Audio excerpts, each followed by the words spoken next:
बिस्मिल्लाहिर्रहमानिर्रहीम। अस्सलाम वालेकुम नाजरीन। सौंफ हाजमे की बेहतरी के लिए और यखनी पुलाव बनाने के लिए और हज़ारों मकासद के लिए इस्तेमाल होती है। ये जिल्द की ज़रूरत से ज़्यादा हसासियत को ख़त्म भी कर देती है। माहिरीन के मुताबिक रोज़ाना 1 से 4 ग्राम सौंफ हमें अपने खाने में शामिल करके खानी चाहिए। ये जिल्द और बालों के निखार और मजबूती के लिए जादू का असर रखती है। अगर पानी उबालकर सौंफ मिला ली जाए और शैम्पू के बाद इस पानी से बहाल धो लिए जाएं तो न सिर्फ खुश्की से निजात मिलती है बल्कि गिरते हुए बाल भी मजबूत होने लगते हैं। मगर शर्त वही है कि ग़िज़ाओं की बैरूनी और अंदरूनी दोनों तरीक़ों से इस्तेमाल को मुतवाज़न रखा जाए।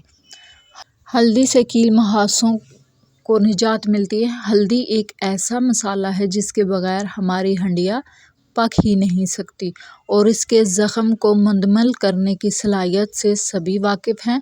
अंदरूनी जोड़ों और बदलते मौसम में बच्चों को नज़ले ज़ुकाम से निजात के लिए 1 गिलास दूध में हल्दी आधा चाय का चम्मच मिलाकर पिलाने से अफाका होता है। ये क़ुव्वत मदाफ़त में इजाफ़ा करती है। कील मुहासों से निजात के लिए 1 चम्मच हल्दी, 3 चम्मच दूध या दही, 2 चम्मच आटा और थोड़ा सा शहद मिक्स कर चेहरे पर 10-15 मिनट लगाएं और फिर सादा पानी से धो लें। अपने ऑमलेट में चुटकी भर हल्दी भी शामिल कर लें तो बहुत जल्द दानों और कील मुहासों की शिकायत जाती रहेगी।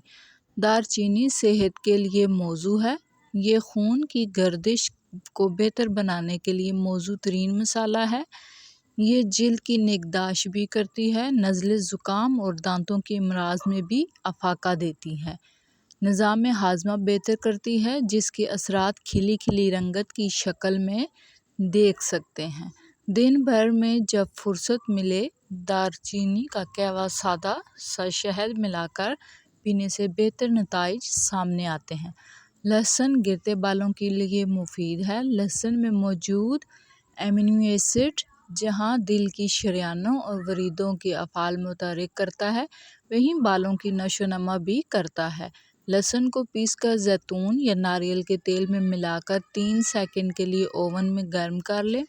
फिर इस मिक्सचर को बालों की जड़ों में लगाने से बाल रफ्ता रफ्ता गिरना कम हो जाते हैं और नए बालों के उगने का अमल तेज़ हो जाता है। पसीना ज़्यादा आने से जिल्द के मसाम खुल जाते हैं जिनमें धूल, मट्टी और मैल कुचैल जमा हो जाती है जो कई जिल्दी बीमारियों का बायस बनती है। गर्म मौसम में जिल्द की हिफाजत के लिए सबसे ज़्यादा ज़रूरी पानी का मतवातर इस्तेमाल है। इसके बाद चेहरे को धूप से बचाएं और जब भी बाहर निकलें तो छतरी लेकर ही निकलें। चेहरे, गर्दन, हाथ और पाँव वगैरह पर सन ब्लॉक लगा लें और अपनी ग़िज़ा में मौसमी फल और सब्ज़ियां भी ज़रूर शामिल करें जबकि गैर मियारी मशरूबात के इस्तेमाल तर्क कर दें और उनकी जगह ताज़ा फलों का जूस पिएं। चेहरे पर पिसी हुई जौ मलने से जिल्द पर मैल और जमी धूल मट्टी साफ़ हो जाएगी और रंगत में नुमाया निखार महसूस होगा। चने की दाल भिगोकर पीस लें। इसमें थोड़ा सा दूध मिलाकर ये लेप चेहरे पर 15 से 20 मिनट तक लगाएं। फिर ताज़ा पानी से चेहरा धोकर खुश्क कर लें। ये अमल रोज़ाना दोहराएं। ख्याल रहे रोज़ाना ताज़ा लेप ही तैयार करें। 10 बादाम, 1 चुटकी हल्दी और थोड़े से चावल पीस लें। फिर तीनों को मिलाकर दूध शामिल कर दें और गाढ़ा सा लेप बनाकर चेहरे पर लगा लें। फिर ठंडे पानी से धो लें।